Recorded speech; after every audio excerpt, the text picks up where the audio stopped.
하나님만을 늘 찬양하시는 우리 여전도의 회원분들 되시길 주님의 이름으로 축복합니다. 한 조류학자가 있었습니다. 깊은 산속에 가게 되었는데 그곳에서 앵무새 둥지를 하나 발견을 합니다. 그래서 그 안을 보니 앵무새 새끼가 너무나도 귀엽게 아름다운 목소리로 지저귀고 있는 그런 모습을 발견합니다. 그래서 그 모습이 너무 좋은 나머지 그 새끼 앵무새를 데리고 집으로 와서 새장에 넣고 그리고 본인 마당에 있는 그 나무에다 이제 걸어놓게 됩니다. 그 이유는 그래도 자연 속에 있어야 되고 자연과 가까이 있어야 되고 그리고 본인에게 이득이 되어지는 것은 아침마다 새의 지저귐 소리를 들으면서 일어나겠구나라는 그런 마음이 있어서입니다. 그런데 며칠 후에 어미 앵무새가 날아온 거예요. 어미 앵무새가 날아오더니 그때부터 계속 먹을 거를 갖다가 새끼 앵무새에게 계속 주는 겁니다. 물고 와서 주고 물고 와서 주고 계속 그렇게 지극정성으로 보살피는 그 모습을 보면서 이 조류학자가 굉장히 감동을 받습니다. 얘네들에게도 모정이 있구나 하면서 굉장히 감동을 받습니다. 그런데 며칠 후에 그 새끼 앵무새가 죽어 있는 채로 발견이 돼요. 그래서 조류학자가 도대체 왜 죽었을까 해서 이제 사인을 규명을 하죠. 규명한 결과가 어떻게 되어지냐면 독이 많이 들어있는 과일을 많이 먹어서 죽었다라는 거죠. 그럼 그 과일은 누가 갖다 줬어요? 어미가 갖다 줬죠. 어미새가 물어온 독이 많이 들어있는 과일을 계속 먹다가 이 새끼 앵무새가 죽게 되었다라는 것입니다. 이유는 그에게도 있습니다. 세상에 갇혀서 너무나도 행복하지 않게 비참하게 그저 지저귀고 있는 사람의 귀에는 아름다운 노랫소리로 들리지만 그 어미 앵무새의 귀에는 처절하게 자기 새끼가 나 좀 도와달라고 답답하다고 죽고 싶다고 부르짖는 그 소리를 듣고 도저히 차마 눈뜨고 볼 수 없는 나머지 자기의 새끼를 죽였다라는 그런 얘기가 있습니다. 어떤 면으로는 조금 무섭기도 하죠.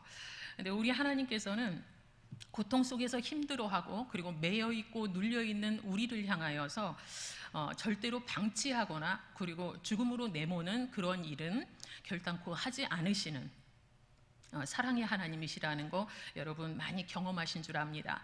오히려 하나님께서는 우리가 고통 가운데 있을 때 친히 우리와 함께 하시기를 결정하시면서 기필코 구원해 내시고 그리고 반드시 기쁨을 누리게 하시기를 원하시며 우리를 위해서 잠시 잠깐도 멈추지 않고 그리고 침 삼키는 짧은 틈도 결단코 우리에게서 눈 돌리지 않으시고 우리를 지켜보호하여 주시는 그런 하나님이시라는 거 여러분 꼭 믿음으로 받아들이시기 바랍니다. 하나님의 긍휼하심이 없이는 구원받을 수 없는 그런 인간임을 하나님께서 너무나도 잘 아시기에 저와 여러분을 향해서 그리고 성경상으로는 이스라엘 백성들을 향해서 새로운 구원 방법을 마련하십니다. 그것이 바로 성막이라는 것이죠. 지난번 설교를 통해서 잠깐 언급을 드렸던 말씀인데요. 출애굽기 25장 8절에 이런 말씀이 있습니다. 내가 그들 중에 거할 성소를 나를 위하여 지어라 이렇게 하나님께서 명령하셨습니다. 나를 위하여 성소를 지어라. 그런데 그 이유가 무엇이냐면 내가 그들 중에 거하길 원한다. 이것이 목적이라는 것이죠. 하나님께서 우리 가운데 즉 우리의 삶의 현장 한 복판에 우리와 함께 거하시겠다. 우리와 함께 살겠다.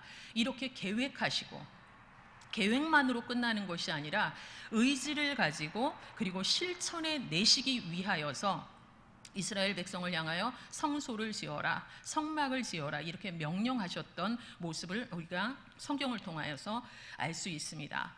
죄로 인하여서 죽을 수밖에 없는 인생 그리고 힘겨워하는 인생 죄로 인해서 실패한 인생 그 인생조차도 하나님께서는 버려두지 않으신다라는 것이죠. 버려두지 않으시고 놀라운 구원의 길을 보여주시기 위해서 하나님의 임재의 장소인 성막 그 성막을 우리에게도 허락하여 주셨다라는 것입니다. 바로 그것이 성막의 존재 이유가 되어지는 것이죠. 제가 앞으로 한 3번 정도 성막의 설교를 더 하게 될 것 같습니다. 그 이유는 성막의 옛 모습, 하나님께서 지으라고 가르쳐 주셨던 그 성막의 옛 모습, 그 모습이 중요하기 때문이 아니라 예수님께서 십자가에서 죽으시는 그 순간, 여러분 잘 아시는 것처럼 성소에 있는 휘장이 위로부터 아래까지 쫙 찢어졌던, 갈라졌던 그 사건을 여러분 아시죠? 그래서 예수님의 죽으심으로 인해서 그 휘장이 찢어짐을 통하여서 막혀있던 지성소, 우리가 들어갈 수 없었던 그 지성소를 예수님의 죽으심을 통하여서 우리가 단번에 들어갈 수 있는 길을 우리 주님께서 열어주셨다라는 것입니다. 그래서 앞으로 몇 번 설교를 더 하는 과정 속에 예수님께서 죽으심으로 우리에게 열어주셨던 그 길, 지성소를 향해서 들어가는 그 길을 함께 걸어서 들어가 보기를 원하는 마음으로 앞으로 한 3번 정도 성막의 설교를 더 계속할 것 같습니다. 멀리서 성막을 바라보면 성막은 단순히 그냥 천으로 둘러싸여 있는 그런 울타리가 쳐져 있는 그런 공간밖에는 되어지지 않습니다. 하얀 세마포, 그 하얀 세마포장으로 이렇게 둘러싸여져 있기 때문에 내부가 잘 보이질 않습니다. 그래서 그 안에서 무슨 일이 벌어지고 있는지조차 알 수 없는 그런 모습이라는 것이죠. 성막의 그 내부 구조에 대해서 제가 PPT 화면 한 장만 보여드릴 겁니다. 너무 섬세한 건 아니고요. 가장 간단한 겁니다. 자, 울타리가 사각형으로 흰색 세마포로 이렇게 쳐져 있죠. 쳐져 있고요. 가운데 제일 앞에 있는 빨간색으로 이렇게 X자 표시처럼 되어 있는 것이 출입문이 되어집니다. 그리고 그 안으로 들어가면 성막의 뜰이 있습니다. 성막의 뜰. 굉장히 좀 넓어 보이지만 그렇게 넓지 않다고 지난번에 말씀드렸었죠. 성막의 뜰 안에는 출입구에서 제일 가까운 것이 번제단이고요. 그리고 그 뒤에가 물두멍이라고 부릅니다. 그리고 그 뒤에 있는 건물처럼 생겨 있는 그 천막이 바로 성소이고요. 그 성소를 들어가면 제일 안쪽에 지성소, 하나님의 임재를 상징하는 지성소가 있어진다라는 것이죠. 그러면 지성소를 향하여서 들어가기 위해서는 그 모든 과정들을 거쳐서 나아가야 된다라는 것을 여러분 이 그림을 머릿속에 잠시 그려보시면서 함께 말씀을 나누도록 하겠습니다. 자, 이 성막의 모든 구조들은요, 하나하나 모두 신앙의 성숙 과정과 관련이 있다. 이렇게 지난번에 제가 살짝 언급을 드렸습니다. 그러나 그것보다 더욱더 중요한 것은 성막의 하나하나 모든 구조물들마다 예수님의 성품, 그리고 예수님의 인격, 그것뿐만이 아니라 예수님이 우리에게 하시고자 하시는 모든 말씀들, 그리고 예수님의 모든 사역 전반, 그것이 굉장히 특별하게 계시되어 있는 것이 바로 성막 안에 있는 하나하나의 구조물이라는 것입니다. 그래서 성막을 그리스도의 모형이라 이렇게 말씀한다고 지난번에 제가 말씀을 드렸습니다. 자, 이제부터는 성막의 울타리에 대해서 이제 새로운 말씀을 한번 나누도록 하겠습니다. 아까 보았던 성막의 울타리가 있지요. 그런데 이것은 하얀 세마포 휘장으로 되어 있습니다. 여러분 기억하실지 모르겠습니다. 예수님께서 돌아가셨을 때 예수님의 몸을 무엇으로 쌌죠? 기억하시나요? 세마포로 쌌죠. 그리고 예수님께서 부활하신 이후에 예수님의 무덤으로 들어갔던 제자들이 예수님이 누우셨던 곳에서 무엇을 발견하죠? 세마포를 발견하지요. 이래서 우리에게는 굉장히 익숙한 단어가 바로 세마포입니다. 자, 요한계시록 19장 8절의 말씀을 함께 우리 PPT 화면 보시면서 같이 읽겠습니다. 그에게 빛나고 깨끗한 세마포 옷을 입도록 허락하셨으니 이 세마포 옷은 성도들의 옳은 행실이로다 하더라. 아멘. 자, 세마포 옷은 무엇이냐면요, 성도들의 옳은 행실, 이렇게 기록이 되어 있지요. 그래서 의롭고 거룩한 삶을 살아가는 성도들, 그 성도들에게는 비로소 세마포 옷을 입게 되는 그런 은혜, 그것이 임하게 되어진다. 이것이 방금 읽었던 계시록의 말씀이 되어집니다. 즉 세마포는 의로움 그리고 거룩함을 상징하고 있다라는 것입니다. 그런데 다름 아닌 그 세마포를 하나님께서는 성막을 둘러싸는 그 울타리에 치셨다라는 것이죠. 그리고 또 하나 생각해 보아야 될 것은 하나님께서 굳이 울타리로 경계를 세우셨다라는 것입니다. 12지파가 다 모여 있는 그 상황 가운데 그냥 하나님의 임재를 상징하는 그 언약궤만을 가운데다 딱하니 놓아도 될 터인데 우리 하나님께서는 그렇게 하지 않으시고 울타리를 치셨다라는 것입니다. 그러면 그 이유에 대하여서 여러분께 만약에 질문을 드린다면 여러분은 아마 정답을 이야기할 것입니다. 바로 하나님의 자녀라면 그 성막 울타리 안에 있어야죠. 이렇게 대답하실 것입니다. 맞지요?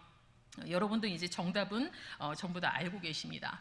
자, 그렇다면 성막의 울타리 안에 있기를 원하시는 하나님의 진짜 이유는 무엇일까? 이것에 대해서 잠깐 함께 생각해 보도록 하겠습니다. 성막 울타리 안에 있기를 원하시는 하나님의 마음은 이미 분명한 목적을 가지고 있다라는 것입니다. 그런데 하나님께서 우리를 향하여서 어떠한 목적을 가지고 계신다라는 것은 우리에게는 일단은 손해가 없습니다. 우리에게는 유익하고 이로움이라는 것이죠. 그래서 이 성막 울타리 밖에 있는 인생이 아니라 성막 울타리 안으로 들어오길 원하시는 그 하나님의 마음이 어떠한지, 우리에게 무엇을 주기 위함이신지 4가지로 아주 짧게 요약을 한번 해보도록 하겠습니다. 첫 번째는 구별하기 위함이십니다. 이 사람이 거룩하길 원하는 자인지, 거룩한 삶을 살기를 원하는 자인지, 거룩과는 거리가 먼 자인지, 하나님을 향하여서 나아오기를 원하는 자인지, 세상으로 나아가는 자인지, 그것을 구분하여서 아무나 들어올 수 없게 하나님께서 그렇게 만들기 위하여서 구별의 목적으로 울타리를 세우셨다라는 것입니다. 두 번째는 보호하기 위함이십니다. 울타리를 세우신 목적은 보호하기 위함이다. 여러분, 노아의 방주 사건 아시죠? 온 세상을 하나님께서 물로 심판하는 과정 속에 멸망당하는 기준은 딱 하나밖에 없었습니다. 누가 멸망을 당했나요? 방주 밖에 있는 자들은 전부 다 멸망을 당했다라는 것입니다. 방주 안에 들어오는 자, 방주 안에 거하는 자는 하나님께서 그들을 보호해 내셨지요. 마찬가지로 성막 안에 머물게 되어지면 그 성막 울타리 안으로 들어오는 모든 자들은 하나님의 보호하심을 누리게 되어진다라는 것이 하나님의 마음이라는 것입니다. 세 번째, 우리가 성막 울타리 안에 있기를 원하시는 하나님의 마음은 바로 하나님의 소유로 삼기 위함이시라는 것입니다. 성막 안에 하나님께서 쳐놓으신 그 성막 울타리 안으로 들어오는 자는 하나님의 소유, 그리고 그 밖에 있는 자들은 그 안으로 들어올 생각조차 하지 않고 밖으로 나아가서 사는 자들은 다름 아닌 사탄의 소유, 이렇게 명확히 구분을 하시겠다라는 말씀이죠. 그런데 이 소유라는 단어 안에는 책임이라는 그 의미가 담겨져 있습니다. 이것은 내 거야, 이것은 내 소유야, 이것은 어떤 의미죠? 이것은 내가 책임질 거야 라는 것이죠. 다름 아닌 하나님 안으로 들어오는 모든 자들은 하나님께서 당신의 소유로 삼으시면서 그 인생을, 그 모든 영혼력을 하나님께서는 책임지시겠다, 이렇게 말씀하고 있다라는 것입니다.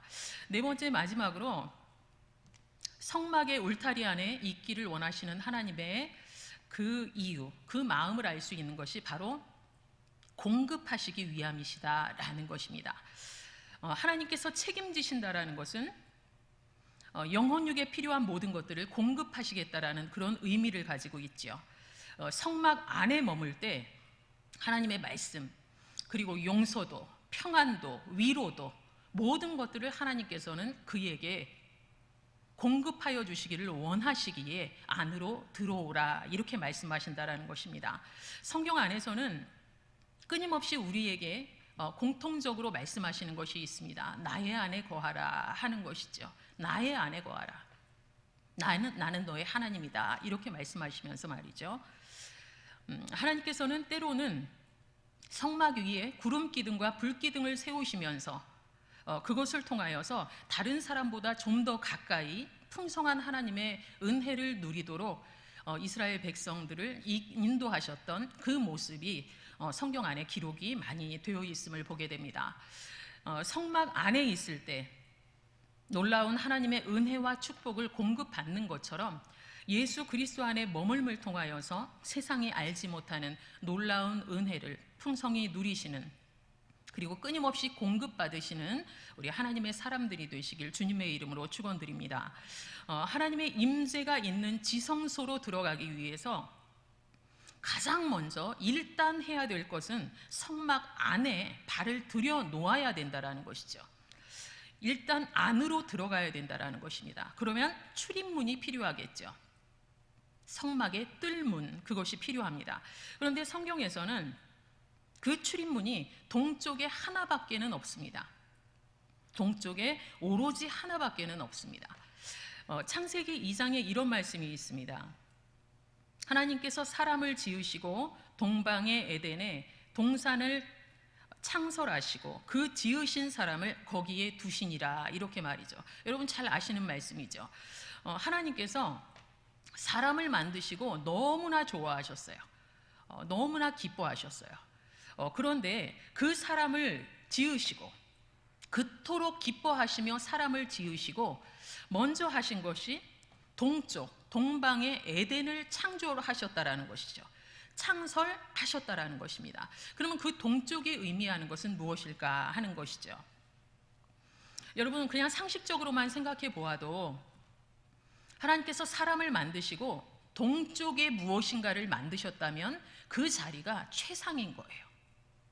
가장 좋은 자리인 거죠.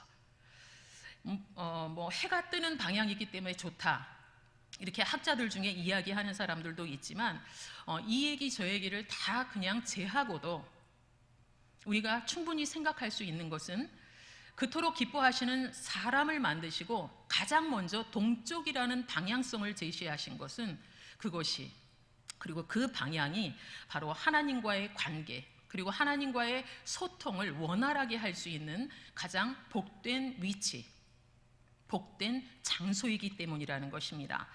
그런데 하나님께서는 이 성막 안에 동쪽에 오로지 하나의 출입문을 만드셨다, 이렇게 성경에 기록을 하고 있다는 것이죠. 동쪽에서 하나님을 바라보며, 동쪽 출입문에서 하나님을 바라보며 계속 앞으로 나아가게 되어지면 하나님과 점점 가까워지는 인생, 하나님이 베풀어 주시는 놀라운 은혜를 경험하는 그런 인생을 끊임없이 살아갈 수 있다는 것, 그것은 우리가 충분히 짐작할 수 있습니다. 성막이 가운데 있고요. 그리고 동서남북에 세 지파씩 이렇게 12지파가 주둔하여 있다, 이렇게 말씀을 드렸었습니다. 그런데 그 시대에 적게는 200만의 사람들, 많게는 300만 이상의 사람들이 그 가운데 함께하였다, 이렇게 기록을 하고 있는데, 그렇다면 성막이 가운데 있는 상황에 사방에, 동서남북 사방에 얼마나 많은 천막들이 있을까 하는 것입니다. 사람들이 머물기 위해서, 자기 위해서 수많은 사람들이 거처할 수 있는 그 천막을 끝이 보이지 않을 만큼 다 지어 놓았을 것은 불보듯 뻔한 것이죠. 그렇다면 성막에 들어가는 문이 동서남북 사방에 있어야 모든 사람들이 원활하게 들어갈 수 있다라고 우리는 충분히 생각할 수 있습니다. 그런데 하나님께서는 굳이 하나만을 선택하셨다라는 것이죠. 그 이유는 바로 성막의 문, 그 성막의 출입문이 다름 아닌 예수 그리스도를 상징하기 때문입니다. 우리 사도행전 4장 12절의 말씀과 그리고 요한복음 10장 1절의 말씀을 우리 연속하여 우리 같이 읽도록 하겠습니다. 읽습니다. 다른 이로서는 구원을 받을 수 없나니 천하 사람 중에 구원을 받을 만한 다른 이름을 우리에게 주신 일이 없음이라 하였더라. 내가 진실로 진실로 너희에게 이르노니 문을 통하여 양의 우리에 들어가지 아니하고 다른 데로 넘는 자는 절도며 강도요. 아멘. 이렇게 말씀하고 있습니다. 자, 이 말씀을 통하여서 알 수 있는 것이 있지요. 다른 우리가 구원할 만한, 구원받을 만한 다른 길, 다른 이름은 여러분 있습니까? 없습니까? 없다. 이렇게 말씀하셨죠. 그리고 정식 문이 아니라 그 울타리를 넘어가는 자는 무엇이에요? 절도요, 강도다. 이렇게 말씀하고 있다라는 것입니다. 그럼 우리는 정식 코스대로 들어가야죠. 누구를 통해서 들어가야 됩니까? 오로지 예수 그리스도를 통하여서만 하나님의 임재 앞으로 나아갈 수 있는 하나님의 사람이 다름 아닌 우리 모두라는 것을 여러분 꼭 기억하시기 바랍니다. 바로 예수 그리스도가 한 분이신 것처럼 성막의 문이 하나인 이유가 바로 그것이라는 것이죠. 자, 휘장으로 만들어진 성막의 출입문, 그 성막의 출입문이 예수 그리스도를 상징한다면 예수님의 생애가 기록된 그 사복음서를 통하여 출입문의 의미를 조금 생각해 봐야 될 것 같습니다. 그런데 사복음서의 내용이 너무나도 광대하니 이 시간은 사복음서의 주제만 그냥 짧게 보도록 하겠습니다. 사복음서는 마태, 마가, 누가, 요한복음을 말씀하지요. 자, 마태복음에서는 우리 동방 박사가 언급이 됩니다. 근데 동방 박사가 예수님을 찾는 과정 속에 유대인의 왕으로 나신 이가 어디 계시냐 이렇게 질문을 합니다. 유대인의 왕으로 나신 이가 어디 계시냐? 즉 마태복음은 왕으로 오신 그리스도 예수, 이것이 주제가 되어진다라는 것입니다. 두 번째, 마가복음은 1장부터 굉장히 주님께서 바쁘십니다. 너무나도 쉴 새 없이 식사도 거르실 만큼 수많은 사역들을 펼쳐가고 있는 것이 바로 마가복음이 되어지죠. 그 모습만 보아도 알 수 있는 것이 바로 종으로 오신 예수님, 종으로 오신 예수님이 마가복음의 주제가 되어집니다. 세 번째, 누가복음에는 소외된 자 그리고 잃어버린 자를 향하여서 주님의 눈이 많이 머물고 있음을 보게 됩니다. 약자들에 대해서 마음을 고정하시고 그리고 그 누구도 허투루 보지 않으시는, 그리고 그들의 아픔을 공감하시는 그 모습을 볼 때에 완전한 사람, 온전한 사람으로 오신 예수 그리스도가 바로 누가복음의 주제가 되어집니다. 마지막으로 요한복음 1장 1절에 이렇게 말씀하지요. 태초에 말씀이 계시니라. 이 말씀이 하나님과 함께 계셨으니 이 말씀은 곧 하나님이시다. 이렇게 말씀합니다. 이 말씀은 곧 하나님이시다. 이것으로 알 수 있듯이 요한복음의 주제는 바로 하나님의 아들 예수 그리스도, 이것이 주제가 되어진다라는 것이죠. 그렇다면 왕으로 오시고 종으로 오시고 완전한 사람으로 오시고 그리고 하나님의 아들로 오신 그 예수님의 모든 사역이 다름 아닌 성막의 문, 거기에 계시가 되어 있다라는 것이죠. 성막의 유일한 문에 대해서 설명이 되어져 있는 것 중에 우리 16절의 말씀만 우리 같이 읽도록 하겠습니다. 16절의 말씀입니다. 뜰 문을 위하여는 청색, 자색, 홍색 실과 가늘게 꼰 배실로 수놓아 짠 20규빗의 휘장이 있게 할지니 그 기둥이 넷이요 받침이 넷이며. 아멘. 자, 이 말씀을 통하여서 보니 청색, 자색, 홍색 실 그리고 가늘게 꼰 배실, 즉 흰색을 이야기하는 것이죠. 이렇게 네 가지 색을 통하여서 수를 놓은 그 모습을 볼 수 있습니다. 자, 그러면 청색부터 한번 살펴보도록 하겠습니다. 청색은 생명을 의지합니다. 생명을 의미합니다. 생명을 의미한다라는 것은 생명의 주관자 되신 예수 그리스도를 상징한다라는 것이죠. 다름 아닌 생명의 주관자가 되어주시는 하나님의 아들, 하나님의 아들을 상징하는 것이 바로 청색 실이 되어집니다. 두 번째, 자색 실은요, 여러분 그 옛날에 왕들이 입었던 옷들 중에 자주색이 들어가지요. 자주색 여러분 보신 적 있나요? 왕권을 상징합니다. 그래서 여기에서 얘기하는 자색실, 이것은 왕으로 오신 예수 그리스도를 상징하고 있다라는 것입니다. 그렇다면 세 번째 홍색실은 여러분 짐작하시겠죠? 무엇을 의미하죠? 피를 의미하겠죠. 우리 죄를 위해서 피를 흘리시고 그리고 우리를 위해서 고난과 희생을 감수하신 종으로 오신 예수 그리스도, 그분을 상징하는 것이 홍색실이 되어집니다. 네 번째 흰색입니다. 가늘게꼰 배실, 즉 흰색. 이것은 성결을 상징합니다. 완전한 인간으로 오셔서 죽으시고 그리고 그 엄청난 부활을 해내신, 그 엄청난 부활을 이루신 그 주님, 그 예수 그리스도를 상징하는 것이 바로 흰색이 되어집니다. 그래서 청색, 자색, 홍색실, 그리고 가늘게꼰 배실, 이 흰색실, 이 네 가지가 섞여서 술을 놓은 것이 바로 예수님을 상징하는 성막의 출입문, 그것이 되어진다라는 것이죠. 성경은 우리가 조금 전에 읽었던 말씀처럼 명확히 이 문을 통하여서만 성막 안으로 들어갈 수 있다, 이렇게 말씀하고 있습니다. 여러분, 이 문이 누구라고요? 예수 그리스도다 라는 것 여러분 꼭 기억하셔야 합니다. 즉 이 모든 것들을 요약해 보면 예수 그리스도만을 통하였을 때, 예수 그리스도만을 통해서 하나님의 임재 안으로 나아갈 수 있을 뿐만이 아니라 지성소로 들어갈 수 있게 되어진다. 성경은 그렇게 말씀하고 있다라는 것입니다. 우리가 지성소로 나아갈 수 있는 하나님의 사람이 된 것 또한 바로 예수 그리스도의 공로 때문임을 여러분 꼭 기억하시기 바랍니다. 말씀을 정리합니다. 하나님께 나아가기 위해서는, 지성소로 더욱더 가까이 나아가기 위해서는 마음이 동할 때만 간헐적으로 애씀이 있어서는 안 됩니다.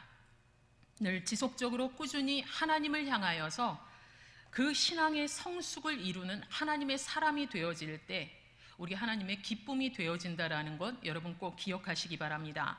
우리를 살리는 유일한 문, 그리고 우리를 하나님을 만나게 하는 유일한 문, 그 문이 예수 그리스도이심을 여러분 꼭 기억하시고 그 예수 그리스도를 철저히 의지하는 가운데 구별하여 보호하시고 그리고 책임지시며 공급하시는 그 하나님의 사랑을 늘 삶의 자리 속에서 범사에 누리며 살아가시는 우리 선돌교회 모든 성도님들이 되시길 주님의 이름으로 축원드립니다. 기도하겠습니다.